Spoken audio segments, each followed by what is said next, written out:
because of their dynamic nature, they are in a position to get this huge endowment funds. And they do not put low value on their abilities. They're very confident, courageous, risk takers. These women know how to wrestle, between the old and the new. And that is very important.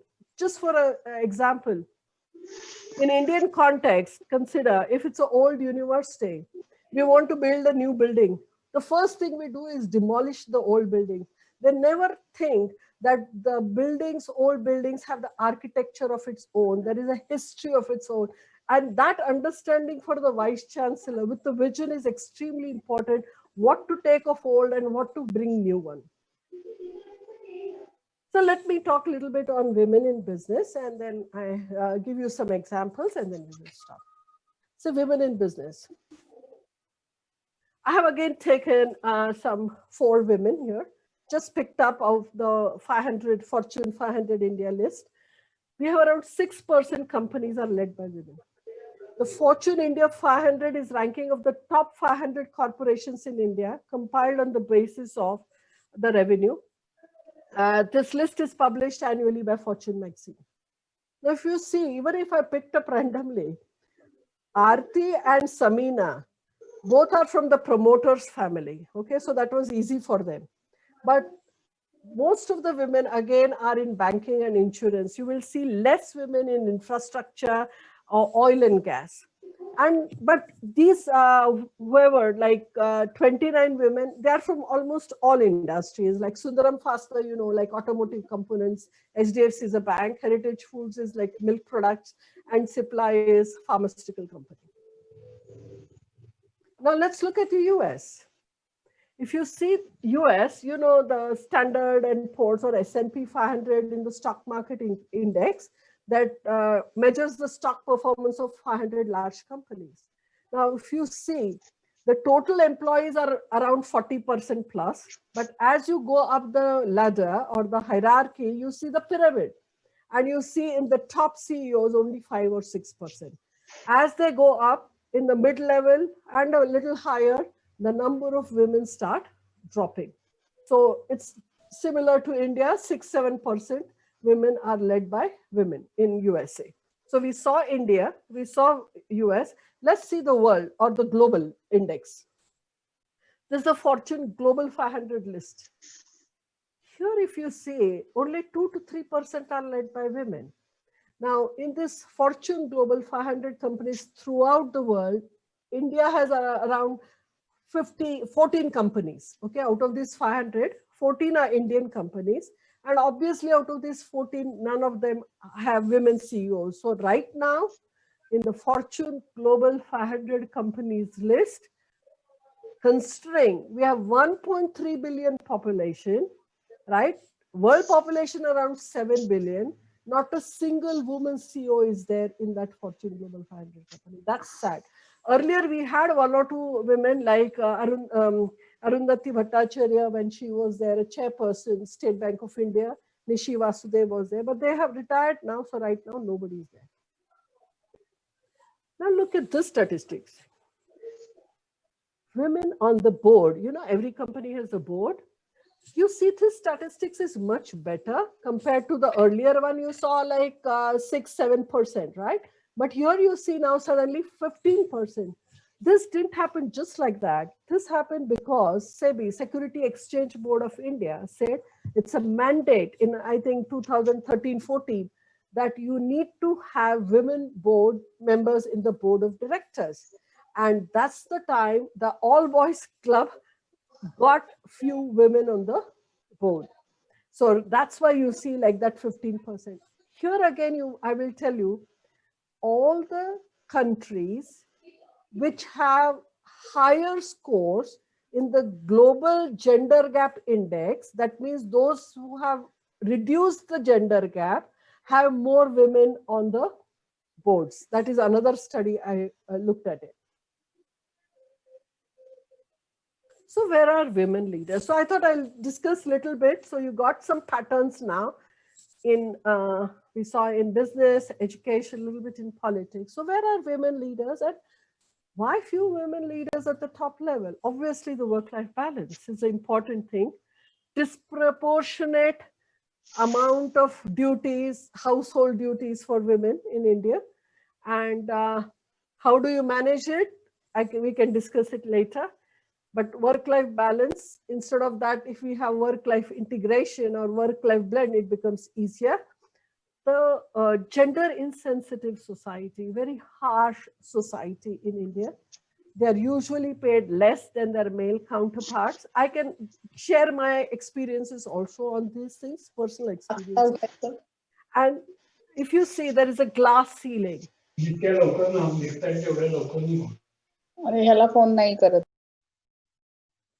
There's a unconscious bias or stereotyping. Now, what kind of unconscious bias?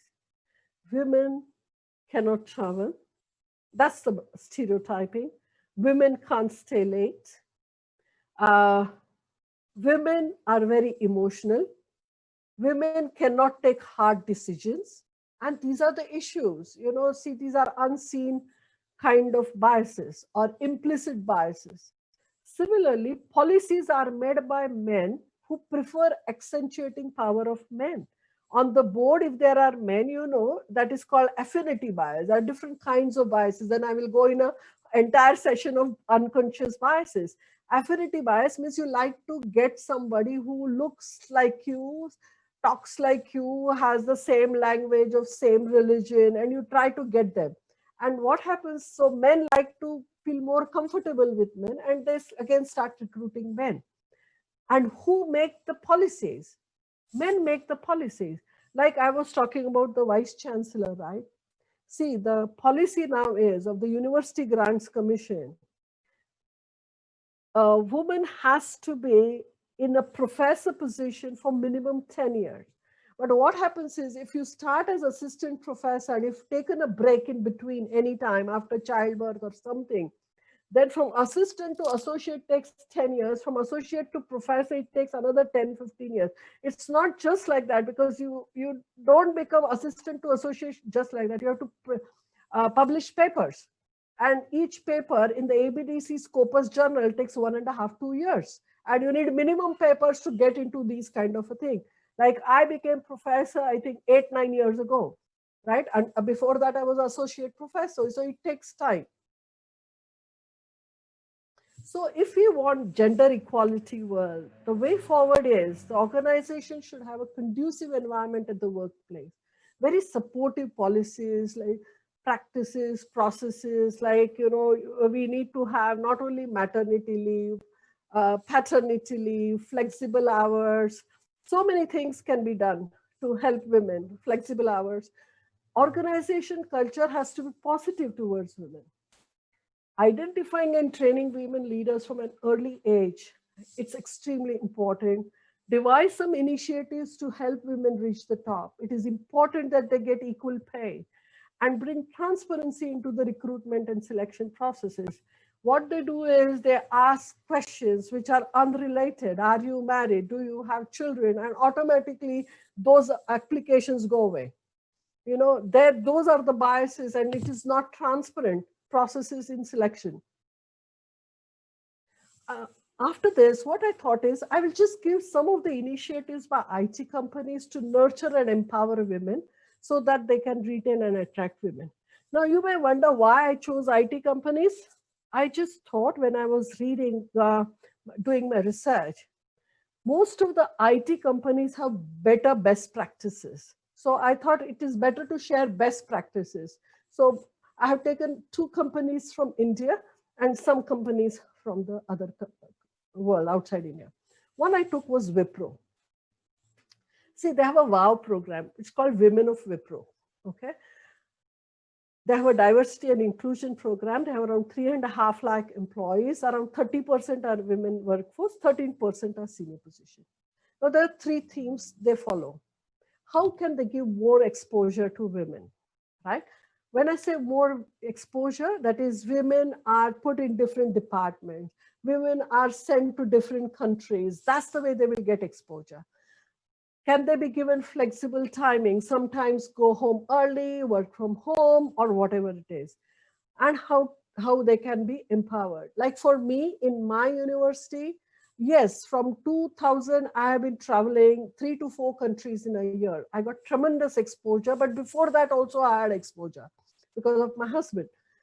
And I didn't have flexible schedule, but I was hugely empowered. They trusted me, and because of that trust, I could do a lot of things. Now, initiatives are there to support women through different stages of life. Women at the junior level, mid level, and at the senior level, the requirements are completely different. They have a program of WOW where they have mentoring for women by women leaders. Now you may wonder, again, research shows that most of the men are not ready to mentor women. Why is it so? And then they found that there may be a risk of sexual harassment or something like that. So as far as possible, they avoid only. Second thing, they have like women speaker series. So top women, different industries, just to motivate them, they call. So no, the Wipro thinks that women bring creativity, flexibility, and improved productivity in the organization. So this is one example. TCS, I'm just taking one example just to give you some idea. Some of your children or some of you may be working in these organizations. Reorientation program. You all we have no induction program, orientation. They have reorientation program. What does it mean? Like when women come after a long break, in an IT company, it's a dynamic world, especially in IT, things change by the day and hour. And if you have taken a break after 5 years, these women who come back are extremely, what do you say, they don't have the courage nor the confidence, and they lag hugely behind technology. So this program helps them to instill confidence and upskills them in technology. And this TCS program, obviously one of the largest IT companies in India, has 1/2 of women, and their mid-level attrition has come down. Here again, if you see, similar to Wipro, around 30% are women, 13% in the senior positions. Now let me talk a little best practice of the Fab 5 tech companies. You know Fab 5 companies in the world. Now they call Fab 7, two got added like a Tesla and Netflix after the pandemic really. So let me talk of some of the best practices of the best Fab 5 companies: Facebook, Apple, Google, Amazon, and Microsoft. Amazon, Microsoft in Seattle, and Facebook, Apple, Google near the Bay Area, San Francisco area. Their market capitalization is like $7 trillion, which is greater than 200 countries GDP according to the World Bank. So these are huge, huge companies they have become. Not that everything is best in these companies, but some of the best practices. Right now, you must be reading in the newspaper in the European Union, there are antitrust laws. That means they have become so big, they are not allowing the competition to flourish. So there are people are going against them.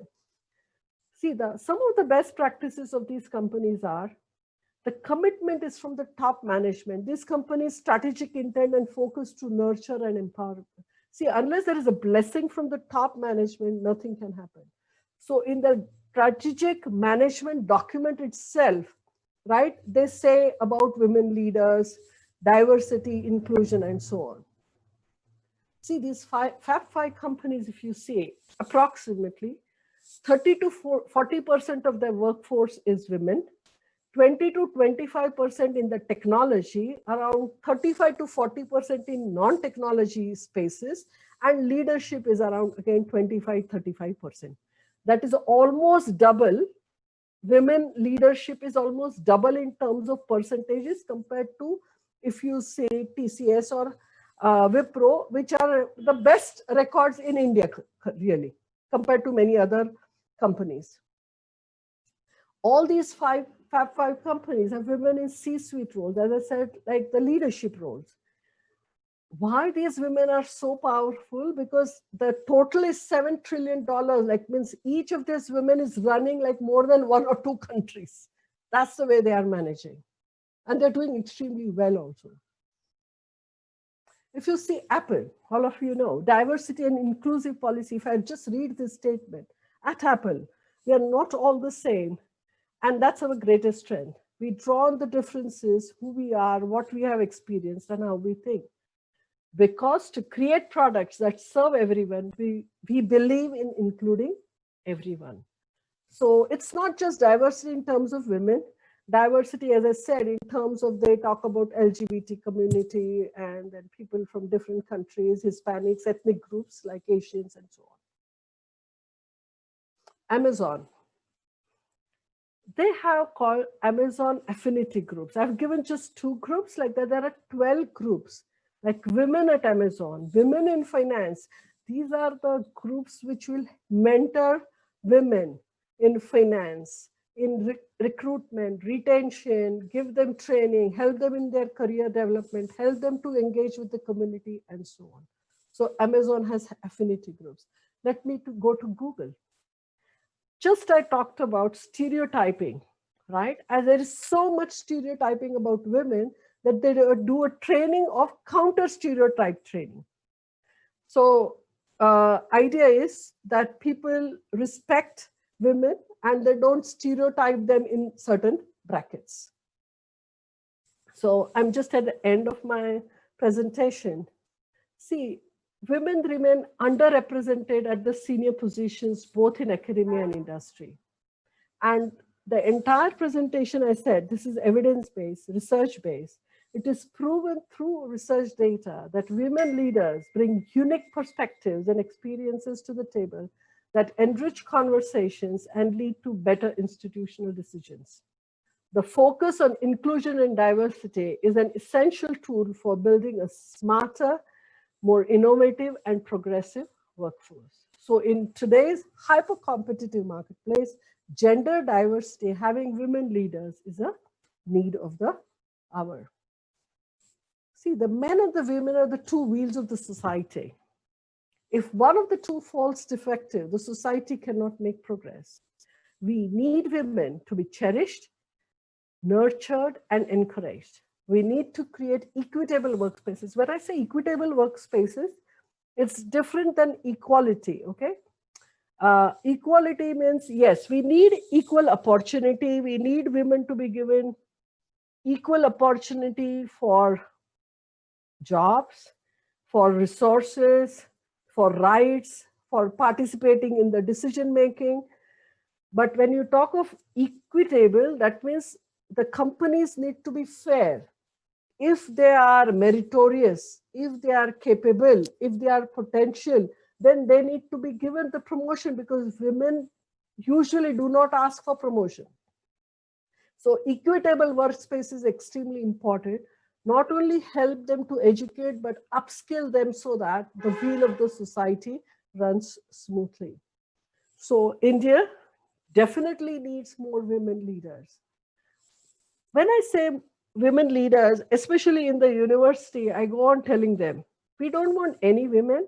We want women who are meritorious and capable women at the upper echelons of the institutions, thus bringing sustainable development of the company. You know the SDGs, Sustainable Development Goals of the United Nations. One of the important things is about the gender diversity and all that. So for a sustainable development of the country, I think we really need women leaders. Now consider in our university, we have 25,000 students. We have 1,000 faculty members, little less, maybe 950 plus. I became the director in 2005. And then I became dean in 2004 or something like that. After that, one dean came 7-8 years ago. So we were 2 for last 10-15 years, dean director. Then I became the dean, and one more became dean now, and one dean retired. So still today, in the top leadership position with 25,000 students, 1,000 faculty, we are only 2 women. And that's a shame, I think. I've just put, I will talk about the controversy also of Sheryl Sandberg. I said a CEO of, she has written a book, Lean In. I want every little girl who is told she's bossy to be told instead that she has leadership skills. And she also talks about a very nice quote, I like this, is about making others, like you make a impact when you are present, but the impact should last after you go. And that's extremely important as a leader. See, Lean In was a good book couple of years ago. She believed that if women work hard, are assertive, then they can, and courageous and confident, they can get whatever they want. But I don't believe that. And she has these lean in groups all over the US, all over the world, where they discuss a lot of women issues. That's correct. I think women cannot have it all. Just by hard work and all, it doesn't. They have to sacrifice something. That's what I feel. And this book was overshadowed when Michelle Obama came with a new book 2 years ago, Becoming.